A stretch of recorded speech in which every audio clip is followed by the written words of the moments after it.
국제관계학원의 부원장으로 계십니다. 그리고 단순히 학자뿐만이 아니고요.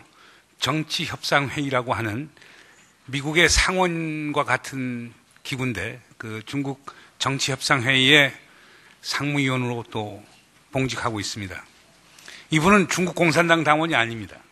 중국 민주동맹이라고 해서 China Democratic League라고 하는 민주동맹의 상무위원이고 그리고 지금 중국 민주동맹 북경지회의 바이스 체어를 하고 있습니다.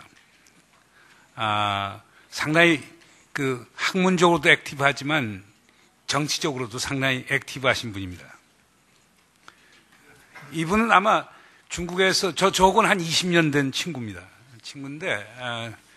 중국에서는 소위 미국에 가까운 학자로 알려져 있죠. 아니, 미국을 가장 잘 아는 학자로 알려져 있죠. 이분은 박사학위를 코넬 대학에서 박사를 했습니다. 그리고 UC 샌디에고의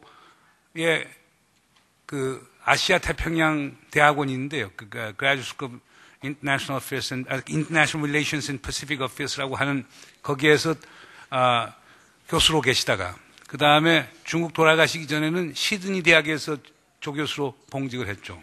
그리고 이제 북경대학 가서 쭉 가르쳐 왔는데 지금 우리 짜친구 교수님의 제자들이 뭐 외교부, 그다음 인민해방군, 그다음에 정부 각 부처 많이 깔려져 있습니다. 그리고 저는 중국의 학자들 비교적 많이 합니다만은 제가 아는 우리 짜친구 교수님은 미국에 가까워서 그런지는 모르지만은 친한파로 분류할 수가 있습니다. 그리고 기본적인 미국 외교 정책이 전문이고 그리고 특히 냉전기에 있어서 미국과 중국의 관계를 주로 다루었지만은 한국 문제, 북한 문제에 대해서도 상당한 일가견을 갖고 계십니다. 그리고 지금 중국 정부에 대해서 한국 정부의 입장을 많이 대변을 해주고 계신 그런 분입니다. 다 같이 박수로 환영 좀 해주십시오.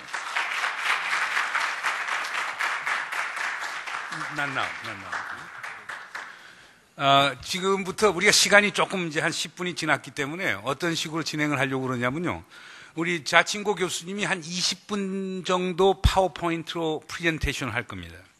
그리고 그것이 끝난 다음에 제가 10분에서 15분 정도 좀 불편한 질문들을 좀 할 겁니다. 그건 영어로 제가 하겠습니다. 그리고 답변을 하시고 난 다음에 질의응답 시간을 갖는데 질의응답은 서면으로 해주시면 고맙겠습니다. 왜냐하면 왜냐하면 청중이 너무 많기 때문에 손을 들고 하면 진행에 상당히 어려움이 있더라고요. 그래서 지난번 매일경제에서 하는 그 월드 나울러지 포럼이라고 하는 데서도 서면으로 했더니만 상당히 효과적이더라고요. 그러니까 보내주시면은 한글로 쓰셔도 좋고 영어로 쓰셔도 좋고.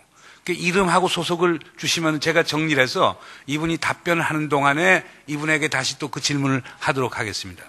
그리고 이분이 2시 40분 버스를 타고 인천공항을 가야 됩니다. 그러니까 2시 20분까지 정확하게 끝내도록 하겠습니다. 자, voilà. 친구와.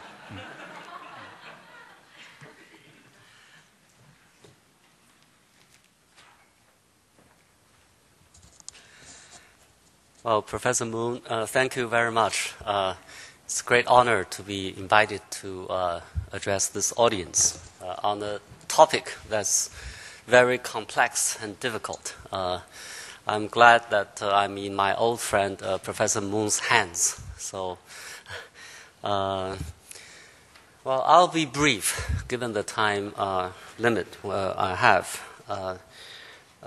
The topic I'm going to talk about today is the rise of China and changing Asia's geopolitics. Admit it or not, like it or not, the rise of China has become a reality.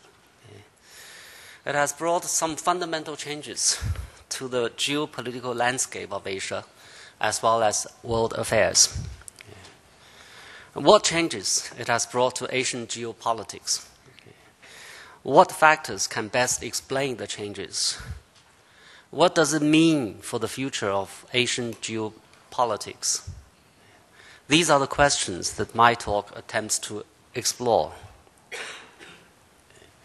Basically, I'll talk about the following things. First, the rise of China. Second, changes it has brought about to the Asian geopolitical landscape. And then I'll try to explain the changes, why, the world, Asian geopolitical landscape has changed this way under the influence of the rise of China. And finally, I'll try to speculate on the future development. The rise of China is a reality. Okay? Many Chinese are reluctant to acknowledge it. The Chinese government is not even willing to use the word peaceful rise because it fears that it would generate unnecessary alarm in the world. And of course, many in the world, especially the Japanese nowadays, do not like it. Okay? However, whether you like it or not, whether you admit it or not, the rise of China is a reality. Okay? During the past 60 years, especially during the past 30 years, China's economy has grown a lot. Okay? China became the second largest economy last year, okay, surpassing Japan. Okay. And China's foreign trade has also increased dramatically, especially since the mid 2000 like 2005. And China now has already surpassed Germany to be the leading exporter of the world. Okay. And over time, China has accumulated a huge foreign currency reserve. Okay. A lot of Americans feel very uncomfortable now, even though China's purchase of American government treasury bond is helping the U.S. economy. Okay. But they are afraid that China may be holding too much of U.S. assets. Okay. So they are worried that China may influence American policy this way. On top of that, China's defense spending has been growing pretty rapidly. Okay. And in the year 2008, according to a U.S. research center, China's defense spending takes something like 8% of the world's defense spending, okay, next to EU. Okay. To a lot of people, this is again a source of uneasiness. Okay. And this is a graph showing the growth of China's defense spending. Okay, the yellow column represents China's official figures. Okay, the dark blue column reflects the lower estimate of the U.S. And the light blue column reflects the higher estimate of the U.S. Okay, so Americans they don't trust Chinese official numbers. Okay. They believe that China's defense spending is much more than what the Chinese government claims. Well, it all depends on how you calculate. Okay. What you include, what you don't include. Okay. I think there is no standard, no uniform criteria for that when you calculate defense spending in the world. That's the problem. Okay. But anyway, what I've said until now is that China is rising. Okay. Whether you like it or not, whether you admit it or not, it's a reality. Okay. And that reality has brought about a lot of changes in the world, including in Asia's geopolitical landscape. Okay. In retrospect, the rise of China has brought about two diverging trends to Asian geopolitics. Okay. They are respectively accommodation, and hedging. All major actors in the region are adopting a strategy of both accommodation and hedging in face of the rise of China. Okay. By accommodation, I refers to acknowledging the rise of China and seeking peaceful coexistence with China through dialogue and cooperation. And by hedging, I refer to the efforts to strengthen existing alliances and security arrangements with the U.S. and enhance self-defense capabilities to hedge against the potential China threat. When we talk about accommodation, I refer to the fact that all the major actors in the region, except India, publicly claim that they do not regard China as a threat. Okay. Many say that China poses both great challenge and also great opportunities. Okay. And all of the major actors in the region are engaged in high-level official dialogues with China. This includes India. All the major actors have expressed willingness to promote cooperation with China. Okay. And all of the major actors support China's participation in various mechanisms of regional cooperation. So China is an active partner in many of the international activities in the region, including ARF, now if we consider G20.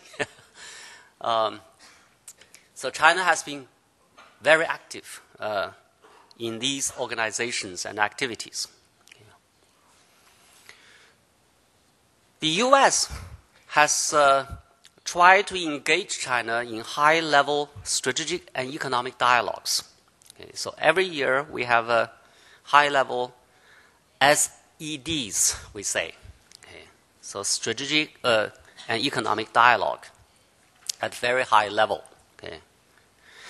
And the U.S. and China also conduct military dialogue and exchanges. Okay. We have ship calls from reciprocal basis. Okay. And the U.S. publicly supports China's role in the six-party talks. Actually, you hear a lot of praises from the American officials in the past years of China's role in promoting the six-party talks to resolve the North Korean nuclear weapon problem. And the U.S. has also endorsed improvement of cross-Taiwan Strait relations. Okay. Now, since Ma Ying-jeou came to power 2 years ago, relations between Chinese mainland and Taiwan improved. Okay. And the U.S. has publicly supported the efforts to improve the relationship across the Taiwan Strait. And also, the U.S. has encouraged China to play a larger role in regional cooperation. Okay. So this is the U.S. accommodation policy. Okay. Japan, too, has adopted some accommodation measures. It engages with China in strategic dialogues. And the Japanese government and the Chinese government issued a joint statement on comprehensively advancing strategic and reciprocal relations between the two countries during President Hu's state visit to Japan in May 2008. And the two governments also signed a lot of agreements on cooperation on a whole range of issues, including financial stability, energy saving, technologies, and water treatment, denuclearization of the Korean Peninsula, and cultural exchanges. China and Japan also engage in military-to-military exchanges, including some port calls, okay, by warships. And Japan also participate in the China, Japan, South Korea summits. South Korea has also tried to accommodate China by trying to build a strategic partnership with China.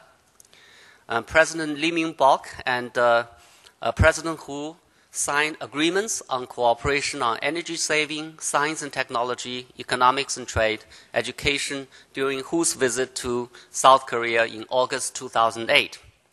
Both countries vowed to promote stronger trade ties and people-to-people exchanges, as well as cooperation on international and regional financial issues. The two countries also engage in mill-to-mill exchanges. And both countries participate in China, Japan, and ROK summits. ASEAN countries also adopt the policy of accommodation. Okay. China, with their encouragement, China signed the Treaty of Amity and Cooperation in 2003 to manage South China Sea island problems. ASEAN-China FTA took effect in 2010, this year. Okay. So we have a free trade area now. And the two sides also engage in cooperation in youth training, protection of women and children, poverty reduction, port management, and custom inspection and quarantine. Okay. There are also frequent high-level military exchanges. India also has its own policy of accommodation.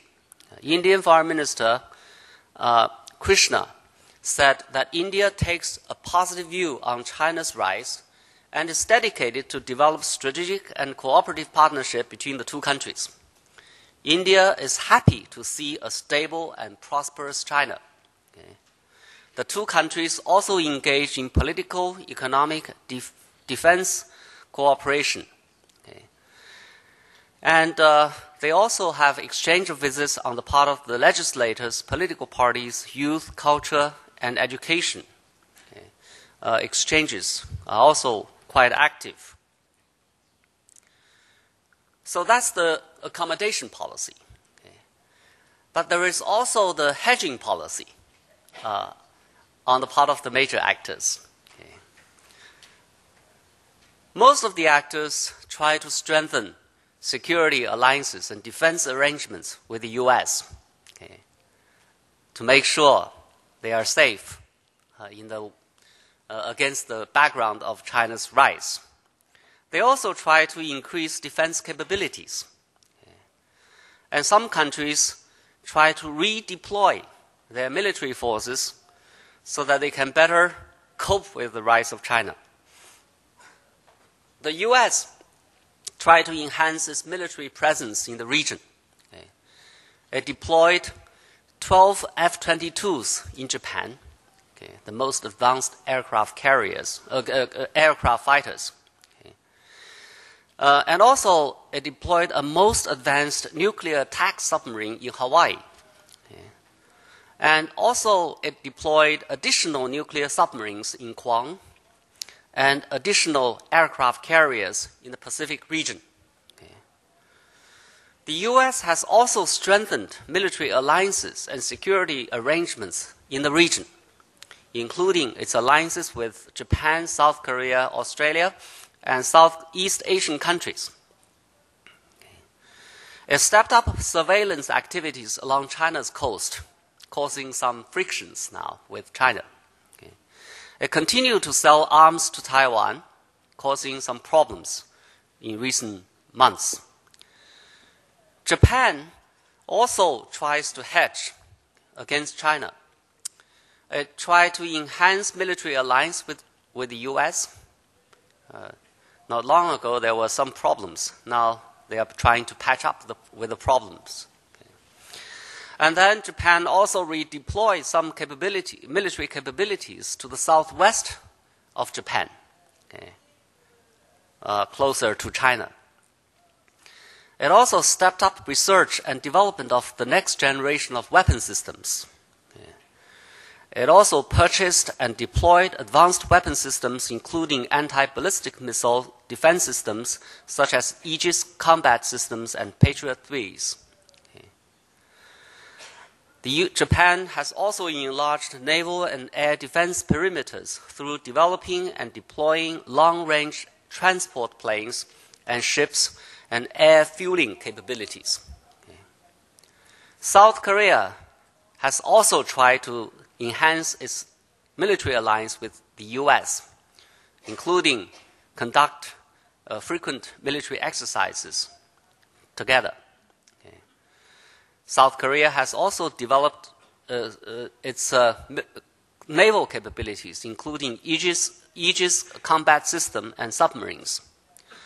And also it has, according to a Heritage Institute report, okay, the number of South Korean submarines is going to be second only to that of China in the region by the year 2018, okay, as a result of these efforts. Southeast Asia has its own policy of hedging. Okay. It calls on the U.S. to increase its presence in the region. It has enhanced defense cooperation with the U.S., especially Vietnam, Philippines, and Indonesia. India, Vietnam signed an agreement last October to the effect that India would help Vietnam to develop its navy. Okay. Southeast Asia also calls on cooperation against China some Southeast Asians have called on cooperation against China if China changes its previous policy on the South China Sea, like President of Philippines in a recent summit. He made such a call. India has been enhancing its military capabilities, especially fighters, submarines, aircraft carriers, missiles, and nuclear weapons, with a public claim that it is for countering the so-called China threat. India has been developing its defense relationship with the US, Japan, and Vietnam. Okay. In 2008, India sponsored an Indian Ocean Naval Forum to promote cooperation among member countries. It rejected China's request to participate, even in the capacity of an observer. Okay. So all these countries have adopted a two-pronged approach toward China: accommodation and hedging. Why have they adopted this kind of approach? Okay. I think there are three underlying factors that can help explain their behavior. One is the realist perception of the relationship between the hegemonic power and the rising power. The second is the way China's rise has taken place. Okay. The third is China's track record and its change. Okay. When we talk about the realist perception, the realists argue that the rising power and the hegemonic power cannot manage their relationship peacefully. They are doomed to confront each other. According to John Mearsheimer, it's like a tragedy of Greeks. It's like a Greek tragedy. Okay. Neither party may wish to have a conflict, but then they end up with a conflict anyway. Okay. And history appears to show that the rising power cannot handle the relationship with the hegemonic power peacefully. Okay. Like some people argue, in history, when a great power's economy accelerates, it becomes necessarily expansionist. Okay. So they argue that China is a great power, its economy is expanding, so it's going to be expansionist. While people may not accept the inevitability of military confrontation between China and the United States, they are not certain about what China would do when China becomes powerful. That's one factor that influences people's way of thinking in the region. So that explains why they adopt some hedging strategies. The second structural factor is the way of China's rise. During the past 30 years, China has been rising very rapidly. But the way China rises is very interesting. It rises by accepting the existing international order. China used to challenge the international order. Now China has already accepted it and has become a defender of it. And also China rises through economically integrated with the outside world. So both China and the outside world has a vested interest in China's rise. A lot of people, including the Koreans, have a lot of vested interest in the way China rises, in China's market. There are growing stakes in the existing arrangements as a result. So China and the US and the rest of the world has become stakeholders in the current relationship between China and the outside world. As a result of the way China rises. Finally, China's track record has been rather positive. China has not tried to expand its territory, unlike what realists had predicted. Instead, China has negotiated and concluded border agreements with its neighbors during the past 30 years. By now, China has resolved all the land border disputes with its neighbors, except with India. It has also tried to negotiate on the maritime borders, although not completely as successful as with the land border area. But China has adopted a policy of maintaining sovereign claims, shelving the disputes, and joint exploration of the resources on the disputed maritime problems. This has not always been appreciated by some of China's neighbors. So the realist logic keep regional actors on alert with regard to China's intentions. That explains the hedging policy. But the way of China's rise reassures that China is likely to seek for a peaceful rise. That explains the accommodation policy. China's track record on territorial issues has given hope that China would manage its rise peacefully. That also enhances people's preference for the accommodation policy. All these explain why major actors in the region have maintained a strategy of both accommodation and hedging. What about the future? Will China's rise peaceful? Will China engage in military expansion? How will China manage regional security issues? These are the questions on top of many people's mind. Is China's peaceful rise possible? The answer to this question is yes, not because the Chinese government has said so, but because it is logically and historically possible. Historically, there were three precedents of peaceful rise. The US and Japan and Germany after the Second World War. In retrospect, these precedents share the following in common. None of them engaged in territorial expansion. All of them sought national welfare and prestige through international trade rather than conquering other countries. All of them accepted the existing international order of the time. All of them, in principle, embraced the values of the hegemonic power. What about China? China has not engaged and is unlikely to engage in territorial expansion given the past record of China in handling territorial dispute. China has also sought national welfare and prestige through international trade. During the past 30 years, this is the way China did it. China has become powerful not because China has conquered other countries, but because China has been doing very well in terms of its economy and the way it conducts international economic and other relations. China has accepted the existing international order. China has in principle embraced the values of the hegemonic power.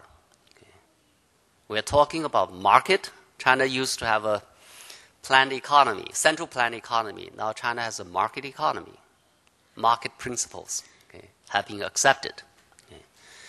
China used to be to practice rule by individuals. Now China has been trying to practice a rule of law. China used to shun human rights issues. Now China has been trying to promote human rights, even though it insists that we have to take into account of local conditions. China did not talk about democracy in the past. Now China is advocating so-called democracy with Chinese characteristics. So is China's peaceful rise possible? Yes, it's possible, although it may not be inevitable. Will China engage in military expansion? Unlikely, unless China is totally irrational, because territorial expansion means war. And now we are in the nuclear age. Nuclear weapons have changed the nature of war, especially between big countries. War is inconceivable. And we are in the age of globalization and interdependence. And China's economy is so closely intertwined with the outside world. Military expansion does not pay. In the meantime, China can increase China's national welfare and prestige through international trade and economic relations. The world has changed since the World War II. Military expansion is unlikely to receive international condemnation and resistance. The world has changed. So China is wise enough not to engage in military expansion. Will China manage how will China manage regional security issues?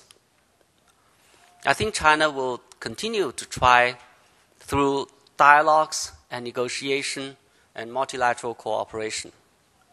Over the past 30 years, there is a trend in China's foreign policy behavior that is more and more emphasis on dialogues and negotiation, and especially multilateral cooperation to deal with regional issues. So China's previous practice has demonstrated that China is willing to do it and is likely to do it in the future. No one can be 100% certain about what's going to happen in the future. However, chances are that China is likely to see, we are likely to see another peaceful rise. That is peaceful rise of China. And China is unlikely to engage in territorial expansion. And finally, China is likely to see security, seek security through dialogues, negotiation, and multilateral cooperation. For these to happen, China must make efforts. It's not inevitable. China must make efforts. And the rest of the region also has a responsibility of encouraging China to do it. I often say that an enemy often is an enemy of your own making. If you treat China as an enemy, then you make China an enemy. If you treat China as a friend, China is more likely to be a friend. So both China and the region have to make efforts to make sure that China's rise is going to be peaceful and constructive and beneficial to both China and the rest of the region. That's the end of my talk. Thank you very much.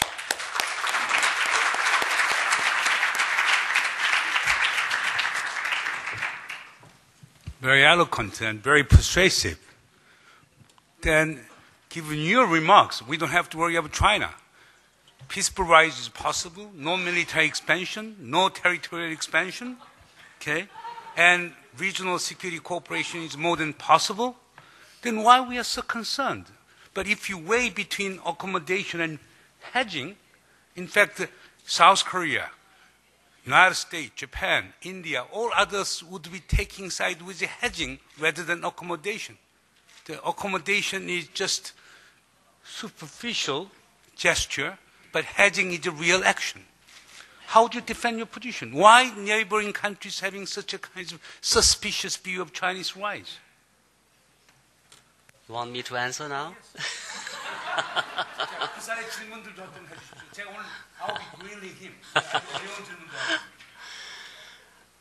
Well, I think the rest of the region has a good reason to be worried about China. Okay. Why? Because China is so big, right? It's like an elephant. You know, when it moves, you know, it can unintentionally hurt others. Okay. And also, China itself is changing. Okay. Changing dramatically, fundamentally. Okay. Remember, 30 years ago, China was a very different country. Okay. And from now, and China is still changing. It's likely to be a very different country from now later. Okay. Chinese are not sure what China will become. Let the rest of the region. So, and also, theoretically, you cannot be sure about what China will do. You will never be sure of what China will do. Okay? Chinese government has been saying that we are not going to be a threat. We're not going to be a hegemon. Okay? You know, people say, look, we trust you. Okay? We trust you. Okay? We believe that this is what you have in mind. You never know what's on the mind of the people. Yeah. But they say, okay, we trust you. We believe that this is what's on your mind. But what if you grow stronger? Okay? Will you think the same way? People change, right? So you can never be sure of what China will do. Okay? 10 years after this. So you have to hedge somewhat. So it's understandable you adopt a hedging policy.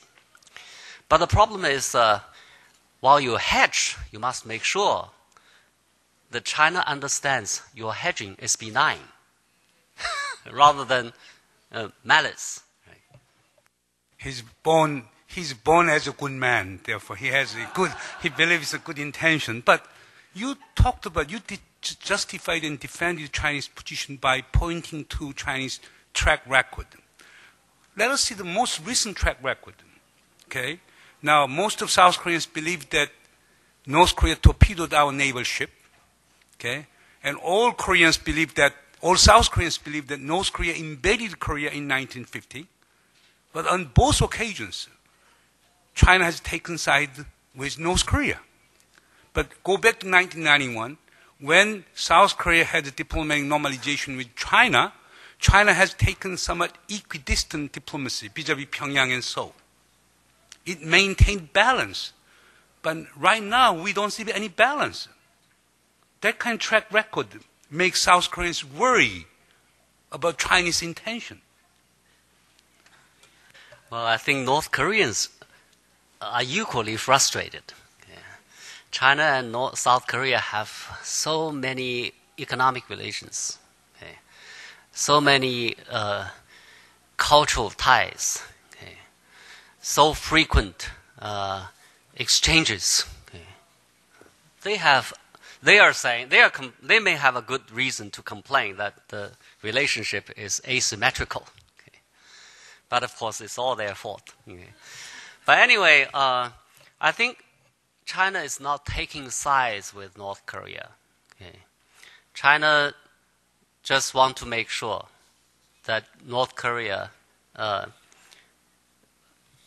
will not be an enemy, okay, and will change in a positive direction. Okay. And China knows that North Korea is under the process of leadership transition. Okay. And this is especially the time to get to know the next generation of leaders and to get on good terms with them so that you can help them to make policies, persuade them to make policies that are constructive. Okay. So let us get to the specifics. Okay? Do you not believe that North Korea torpedoed South Korean naval ship? What is your government position and what is your position? Personally, I think the chance for North Korea to have torpedoed your warship is very high, personally. Even though I'm not an expert, all I see is things in the press. Okay. But as far as the Chinese government is concerned, it has to be, well, I think most of the evidence appear to show that North Korea was the guy who did it. Okay. But then the Chinese government has to make sure that this is the case. Okay. And there are so many, there are still some doubts as far as whether the North Korea really did it. Okay. And also, I think the Chinese government reluctance to take a position on this issue, as some South Koreans expected, that is to condemn North Korea, is because the Chinese government probably believes that it does not help the situation. Because if China sided with South Korea to condemn North Korea will be so isolated and frustrated and may take some irrational actions. Okay.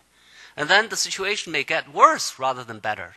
So the first priority of the Chinese government at that time was to help stabilize the situation. Let both sides calm down. Okay. And then we sort out the problems and then solve the problem, deal with the problem. Okay. Rather than to encourage both sides to go to the war, which is probably not intended by either side at the time. Okay. Well, especially afterwards. Okay. Should we have fight a war over the Chong'an incident? Probably, if you ask most South Koreans, they will say no. Okay. Especially, a few months afterwards. Okay. At that time, maybe yes. But the problem is, sometimes we are guided by emotions, and we need to calm down and then think about how to handle this. And as far as the Chinese government is concerned, Chinese government wants to make sure that such kind of, if there is attack, then such kind of attack will not happen again. But then how would you make a comment on recent, Vice President Xi Jinping's remarks on the Korean War? Okay, he gave an impression that North Korea, China, has, participated in just war. But South Koreans believe it is an act of aggression by North Korea. But your vice president said that it was not the case. Well, it also depends on which side you are in the old days. During the Cold War, okay, China and South Korea were on different sides of the war. Okay, there were a lot of border clashes between the South and North Koreas along the 38th parallel. North Korea always claimed that there were South Korean invasions, okay? Even though the largest invasion probably came from North Korea. Okay? But from the Chinese perspective, at that time, we were on different sides. Okay? And the U.S. was threatening China. The U.S. intervention meant to contain China. Okay? And China, to defend itself and also defend its comrades in North Korea, fought this war. From the Chinese perspective, this was a just war. Okay? Maybe from South Korean perspective, their war is a just war. Okay? Now it's 60 years. 60 years has passed. Okay? China cannot say that, we did something wrong. Okay? Most Chinese still believe that it was the right thing to do, because not only to defend North Korea, but also to defend China from U.S. Imperialist aggression, to use the Chinese official language. Right? Most Chinese still believe that. Okay? In South Korea, there's widespread belief that if China cooperate with international sanctions on North Korea should have given up its nuclear weapons long time ago. But China has been taking side with North Korea, helping North Korea develop nuclear weapons. Really, do you believe in that argument? And also, is China really interested in dismantling North Korea's nuclear weapons? Don't make a diplomatic remarks. We are authentic views. Well, personally, I don't believe in the power of sanctions to the extent that it can solve everything. Okay? I don't believe that North Korea would give up nuclear weapons if we just impose more sanctions. Okay? We have imposed a lot of sanctions against North Korea. Instead of making North Korea more cooperative, they are more militant. Okay? From the Chinese perspective, we have to adopt a policy of a strategy of a mixed strategy, including both sanctions and also persuasion or diplomacy. Okay? We need to persuade North Korea that it is in its interest to give up nuclear weapons. Okay? And of course, we need to encourage Americans to tell North Korea it's secure. I mean, it's not going to invade North Korea. It's not going to sabotage North Korea if North Korea gives up nuclear weapons. Okay? I mean, North Korea has its own, interest of survival to protect. Okay? So somehow, through diplomacy, we can deal with this problem.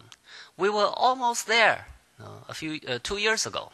Okay? I remember Christopher Hill came to my school to give a talk about his handling of the six-party talks. He said very positively that in a few months, the problem will be solved. Okay? So he will be in time for the Olympics. Okay? Unfortunately, this did not happen. But we tried and we made progress, and we should not give up hope on that. And I think, given time, given more efforts, we may be able to do that through a blending of sanctions and diplomacy. Now, I have about 30 more questions from the floor. I will try to accommodate all of them because I like to accommodate China. Therefore, I would like to accommodate your questions too. Okay, Mr. Choi Byung-sik of May. Okay. His question: is there any chance for China to make North Korea part of Chinese territory, or make a fourth province of Northeast province? Well, very, very unlikely. Why? First of all, North Koreans are not going to accept it. Secondly, it's not in China's interest to do it when North Koreans are very upset. Thirdly, what's the point? What's the point? If you can have good relations, I mean, you can go there, you can do business. It's not necessary. It's not necessary. You have to occupy the place. You have to annex the place, to have national welfare and to increase your national prestige. It's not necessary. Another question. Okay, China is changing because one of Chinese intellectual have gotten Nobel Peace Prize. What is your view on that? Li Xiaobo winning Nobel Peace Prize, and what is the impact of that winning on the democratic process in China?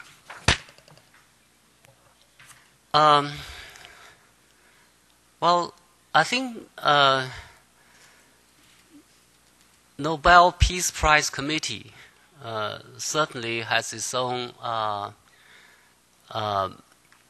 way of thinking on whom to give Nobel Peace Prize. Okay, there are many people in China who are better qualified, okay, but have not been given a Nobel Peace Prize or Literature Prize. People like Ba Jin, a famous novelist, okay, or Lu Xun, a famous literary critic, okay. Their names were proposed many times, but then they are highly respected literary person, but they have not been given a Nobel Prize of any way. But then the Nobel Peace Prize Committee certainly want to give some people the Nobel Prize. Okay. The people the Chinese government does not like. So it's a highly politicized or ideological effort. I can understand why they want to do it. Okay, but such kind of effort may be counterproductive because you make the Chinese government, maybe a lot of people very upset. Okay. It's like an effort against China. Okay, what's the point? Okay, I remember many years ago, Nobel Prize winner said that Nobel Peace Prize is, or maybe even the Literature Prize, okay, are given to two kinds of people. Okay, one is the heroes of the West. Yeah. The second kind of people are the so-called renegades or traitors of the East. I guess this is still applied today to some extent. I'm not saying that Liu Xiaobo is a traitor. What I'm saying is that he's not. He's not believed by the majority of the Chinese people as the best person to receive the prize. Okay, the selection committee has made a deliberate political and ideological choice. Okay, which sometimes makes the Nobel Peace Prize sometimes makes the Nobel Peace Prize less credible. Okay, the same applies to the given the Peace Prize to Dalai Lama, okay, and also even to Obama. Obama hasn't done anything yet. The Nobel Peace Prize committee just want to encourage him to do something, and then he was given a Nobel Peace Prize. So it was very ideological. Okay, Min Kyung-yun of Hanyang Foreign Language in high school. Is G2 reality or fiction? And is G2 would be beneficial to countries in the region or not? I just went to the U.S. to attend a conference on the G-axis. Okay. We have G2, G7, G20. G8, G a lot. But anyway, I think G2. The Chinese government has said no. There is no G2. There are a lot of people in the world say that there should be a G2. Depends. I think depends on what kind of issues. If it's U.S.-China problems, then probably we should have a G2 to resolve them. And also, if there are issues that U.S. and China can play a major role, maybe we should have a G2 element to deal with such kind of problems. But then I think the world affairs is complicated, and also a lot of voices should be heard. So if we have a global forum to deal with the world problems, probably we should involve more actors, more stakeholders, like G20, okay, or maybe G15, or whatever, depending on how what kind of issue you are addressing. Okay, so but for China and the United States to dominate the world, to manage the world together, I think it's not a good idea. We should all try to participate in the global management of the problems. Thank you. Okay, two anonymous questions. Do you agree with the argument saying that it is only Republic of Korea which looks down upon China? That is why there is anti-Korean sentiment in China. And related question: which country is the most trustworthy country in Asia by Chinese? Okay. Since almost every country wants to have a hedging against China, but which country do you believe it is genuinely pro-Chinese?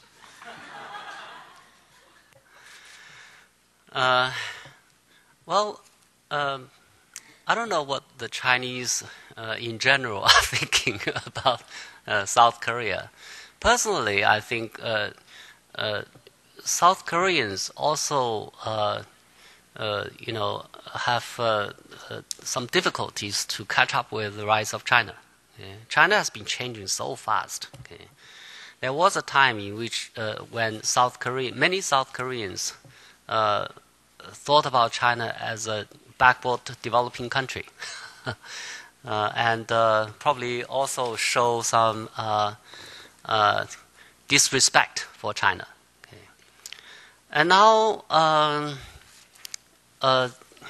things happen so fast. It takes time to change. Okay. I think South Koreans may think that China is a country suddenly become rich and powerful. It's difficult to tell, to figure out whether to respect China or to or find China not so helpful, okay, not so friendly, not so deserving to our respect. Okay. China itself has many aspects. Okay. You have the glistering aspect, like Pudong. Okay. I don't know whether you have been there, the Shanghai, the best part of Shanghai, with a lot of state-of-art high-rise skyscrapers, and also a lot of modern facilities. Okay. But China is also a country in which there are a lot of problems. Okay, poverty,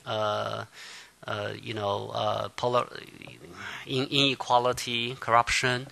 So China has been changing, making a lot of progress, but then China has a lot of problems. So when South Koreans look at China, it's very difficult to have a fixed view on China. Maybe think more and more. I hope more and more South Koreans would have a good feeling toward China. What's the second question? Which country? Which country? Most pro-Chinese. Which country is the most pro-Chinese in the Asian region? None. I think all countries. I think all countries are trustworthy to some extent, and then we also have problems on certain aspects. I do think that countries are just like people. Okay, some aspects you like, some aspects you don't. Some interests you share, some interests you have conflicts. I think we should all learn how to manage our differences, and while trying to maximize our common interests. The same applies to China and South Korea relationship. I think we both have benefited from past development of relationship, especially economic relationship and cultural exchanges. You know, Chinese have been fond of South Korean, you know, what do you call this? Hanliu, the culture, you know, cultural waves. And you know, we have benefited a lot from this relationship. And the Korean food, we couldn't have it in Beijing. Now we have a lot of Korean food. So South Korea has also benefited from this relationship. I think we should continue and try to develop this relationship. At the same time, we should manage our differences, including our different views as to what happened in history. Okay, now it's a very simple question. Which one is correct? Peking University or Beijing University? And second, and do you still believe that China is the center of the universe? Zhonghua? Well, first of all, Peking University is the political correct spelling of the name of the university. You know, Peking University is the most liberal university in China. But when it comes to name, it's one of the most conservative. It doesn't want to change. Okay, Beijing has changed its name, spelling. Okay, from Peking to Peking to Beijing. Okay, but the university has insisted to keep the old spelling. Okay, so it's still called Peking University. I don't think China is the center of the world. I think Peking University is the. Just kidding. Maybe at the moment, this is the center of the world.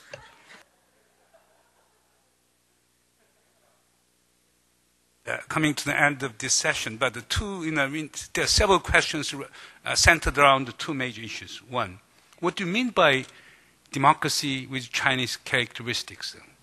And second, do you think the Chinese government has been fair to the 55 minorities in China? Well, let me address the second question first. I think the Chinese government has taken extraordinary efforts, made extraordinary efforts to accommodate, to manage the minority ethnic problems. Okay. Actually, it has tried to treat the minority groups even better than to treat the Han group of people. Okay. So for the Tibetan, for example, the Chinese government has invested so much, okay, in Tibet on a per capita basis, much more than on the rest of the population of the rest of China. Okay. Of course, we have problems, but this is a problem probably in the process of development. Okay. And the Chinese government has made renewed efforts to try to address the problems. I think one of the problems is that we give the minority groups too many privileges, sometimes at the expense of the rule of law. For example, when a minority person commits a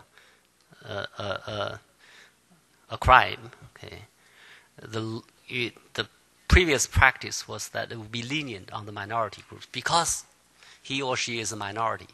Okay. That's a problem. Okay. They're all Chinese citizens. They should be treated equally. Okay. So any illegal act should be, judged by the court on the same basis, rather than to discriminate them.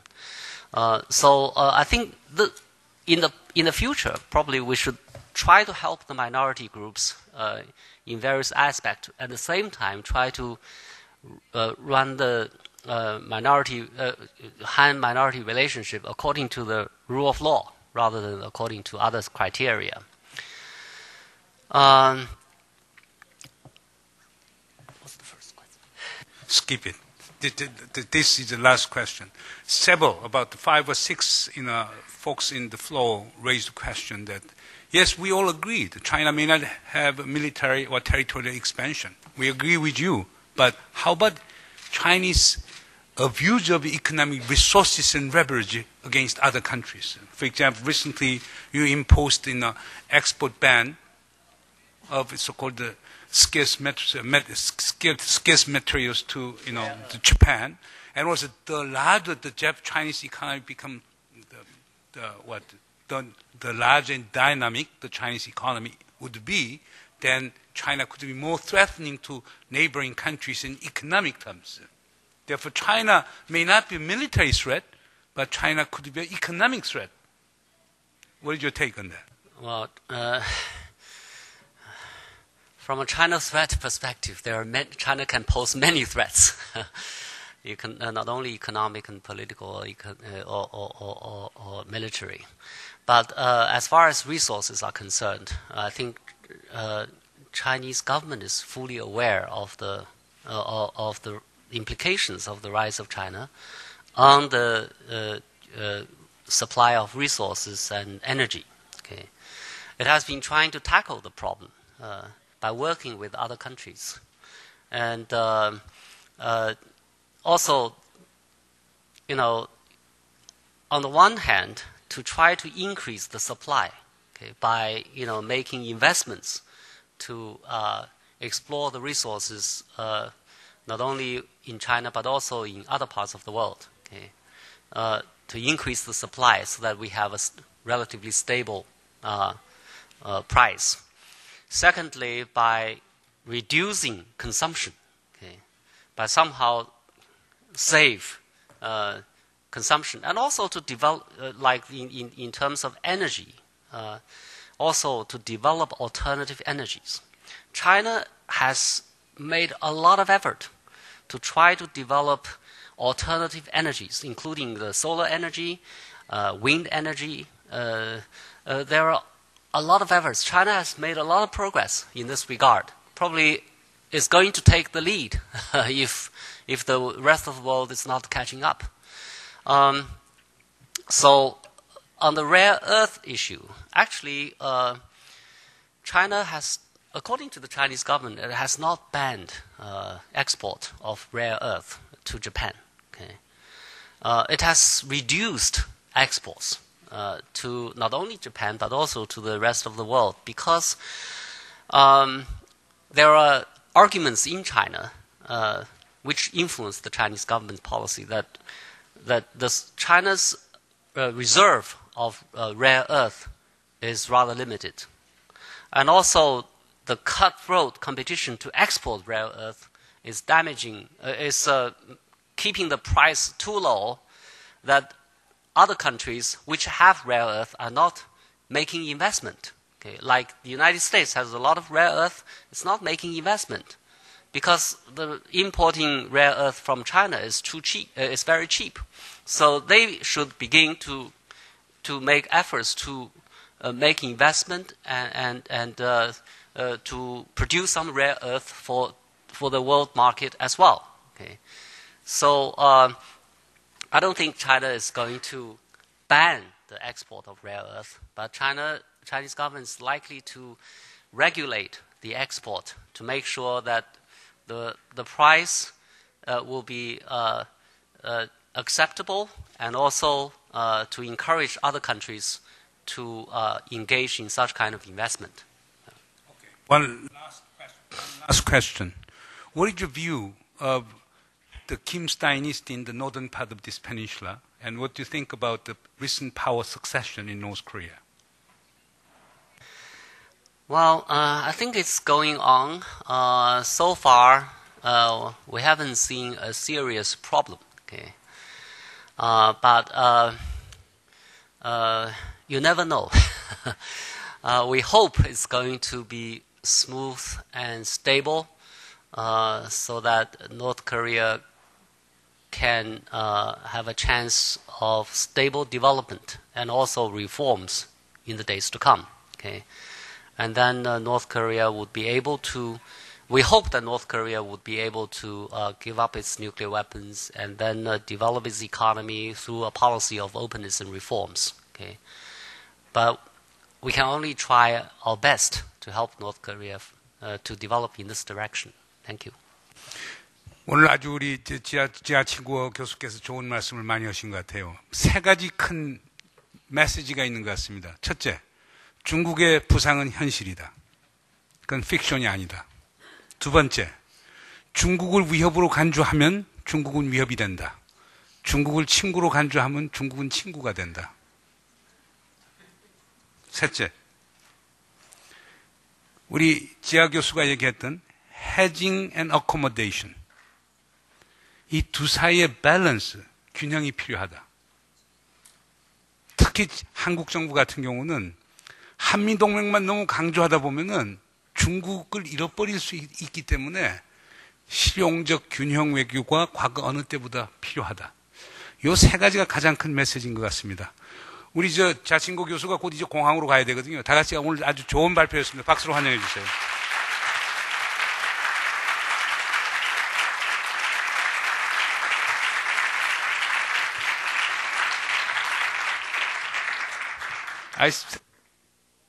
applaud from the floor. I think you did an excellent job. 그리고 이거 좋은 질문들 많이 해주셔서 대단히 감사합니다. 자, 이것으로 이 세션 마치겠습니다.